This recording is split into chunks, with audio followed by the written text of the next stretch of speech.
UMDC's fire project is funded through the federal government's Biodiversity Fund to help support and capture the knowledge that was already here, but also add some scientific integrity to the practices that were dominating in the landscape and add in more content around carbon and biodiversity in particular. I'm the third generation out here. It's terribly important that fire is used. If I didn't burn this country, the grass would get less in quality, but also the timber would thicken. It's not the big timber that affects us here really, it's the understory thickening. It was always burnt, and I think the timber and the grasses are used to that. Previously I knew fire was important, but I had no idea how important it was. But since having done this fire project and been through it, I now believe I have a much better understanding of it. You just do it in a mosaic type fashion. It rehabilitates the landscape, better for the flora and fauna. I think biodiversity can easily be lost with overuse of fire. There's a lot of short-term benefits of burning grass to get the new growth, but once again I think you'd have to be very careful not to make it a habit to do it too often. The fire use in this region is pretty well continuous.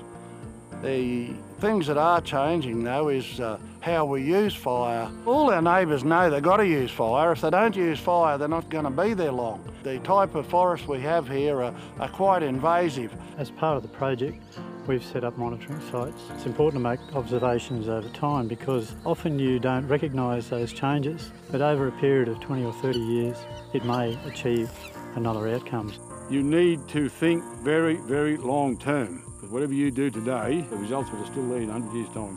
What we have actually been able to see is people willing to share, willing to reflect on what they've already done. Fire is not just one individual's issue, it's actually a community issue that requires conversation. I think it's a community thing. I had the chance to meet people and talk to people about fire that have got the same problems as myself. And I have put a few of those practices into place, and that's what the project's done for us. It's got us all on the same page, I suppose, and made us all work together a lot more.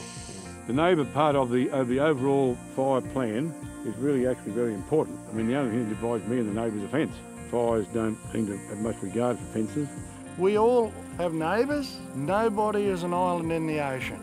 The fire program has got us all together in one room.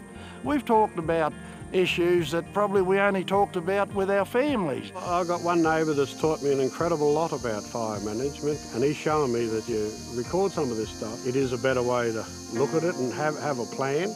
It's been said often enough during the project that people actually think about the way they burn. They communicate to each other a lot more than they have in the past.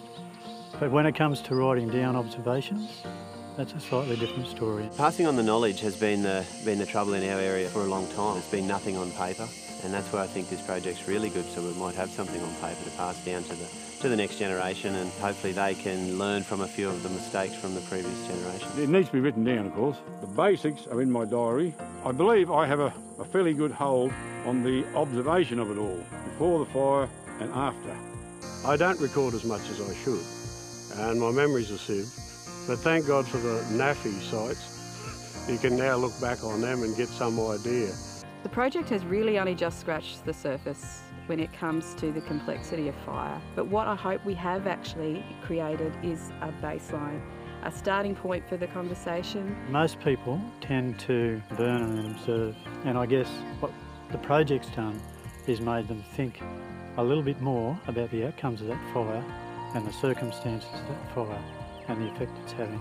I think fire use has changed in our region, using fire as a tool more so than just fighting wildfires. And I think a lot of it's to do with the project. I've started to think more about, hey, what am I really doing? And I've had to explain what I'm doing, so I've thought about it more. The people who wanted to burn fire but were hesitant, weren't quite game, now are becoming not so frightened of it, and there seems to be more coming on board all the time. We can't go back to just dropping a match off a horse. We have to get better. We have to plan better. We have to use fire more intensely. That is crucial to future management. Fire is always going to be part of this landscape. We need to continuously provide opportunities for people to have dialogue around it and to learn from each experience. And that's the most important legacy that I hope we leave, is that there is momentum to continue on having these conversations with multiple agencies, both private and government, and move forward in the chase of what that might mean for them.